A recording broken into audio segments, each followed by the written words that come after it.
Në bëjt diskutime pa pranimin e medjave, me ftesë të kryeministrit dhe ministrës, kemi shkuar vazhdimisht.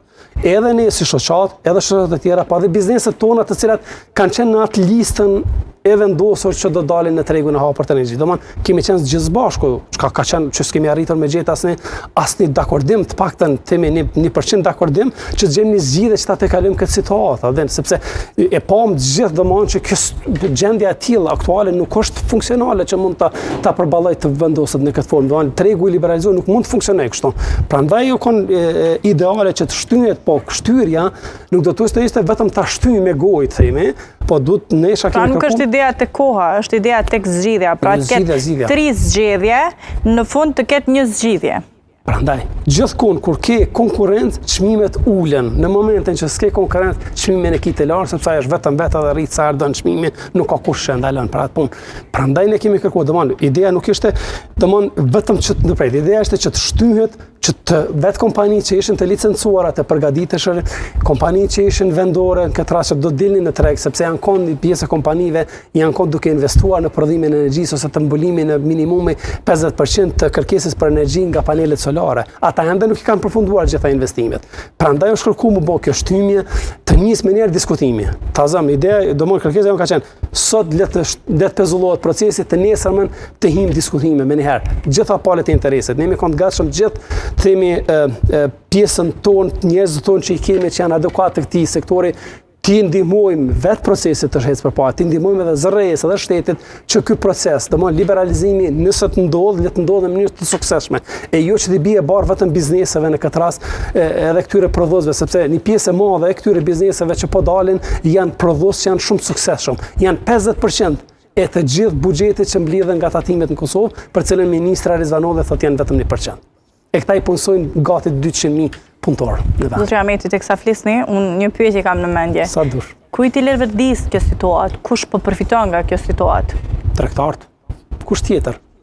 Shini mrapa kush po konkuron me marrë licenca. Këtë lën ty pastaj tash dyshime.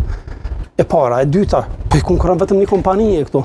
Derisa nuk ka të tjera në treg këtu, s'ka tjetër logjik, nuk t'jep asnjë logjik tjetër, po sektor vetëm tentim për t'ia mundsuar trashën monopolit. Nuk ka asnjë zgjidhje tjetër. Prandaj ne për mos me shku, po duke njekur atë që vendi jonë ka demokracinë dhe ligjin, ne kemi drejtuar gjykatës duke kërkuar që vetë gjykata le ta sqarojë këtë çështje, le ta vendos vetë gjykata se si duhet veprohet tutje.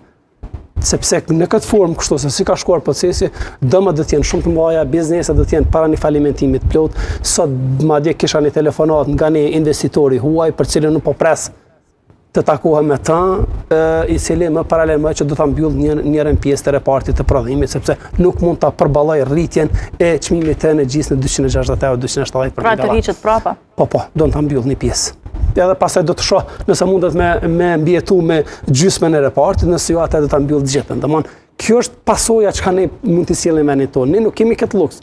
Ne në vend se të bashkohemi të gjithë që 78.000 persona për të cilët kishim para 2 javë dikon ne diskutim, edhe gapi doli me këtë dhënë që janë 78.000 persona të papunë, po që janë të gatshëm për të hyrë në tregun e punës, e të njëjtit nuk kanë asnjë ditë përvoj pune, të angazhohemi gjithë bashku që t'i punësojmë ata njerëz që të rrisim punësimin në vendin tonë, ne jemi ka rrisëm numrin e personave që do të dalin në raste sociale ose që do të detyrojmë të dalin jashtë vendit, se këtu dy zgjidhje ka. Ai s'ka njeri që do të mbetet pa punë, duhet ose të kërkojë ndihmë nga shteti në social ose eventualisht të kërkojë të dalë jashtë vendit për të gjetur një vend pune. Ahmeti, a kanë bizneset fakte që nuk ka më shumë se një ofertues në këtë rast? Unë ku marr fakte se na kemi kërkuar. Domthon, përpas që kur e kemi përgatitur Londën për me dërgu në gjykatë, të cilat janë dhe faktet aty, kemi biznesi, i cili është biznes prodhues shumë i njohur në Kosovë, u ka dërguar 19 kompanive në çat kohë janë kontë licencuara. Nga ato, vetëm Kesko i ka kthy përgjigje, edhe NOA i ka kthy përgjigje që unë këtë vit nuk muj me ofrue energji elektrike. Të tjerat asnjë si ka kthy përgjigje fare. Prandaj po domon kur kemi përgatit lëndën, ti s'mundesh me dërgu lëndën me pretendime, po me fakte. Prandaj ne kemi kërkuar fakte nga bizneset tona, të cilat ne kanë sjellë të gjitha ato që kanë drejtuar zyrtarisht bizneseve të licencuara përmes listës që kanë marrë nga zërreja dhe të njëjtat nuk i kanë kthyer përgjigje pa fare kurrë. Prandaj po themi ne që këtu është një situatë problematike dhe këtu po bëhet trashja e monopolit për vetëm një kompani. Prandaj janë gjithë ato shkelje për të cilat ne kemi dorëzuar padinë në gjykatë për të gjetur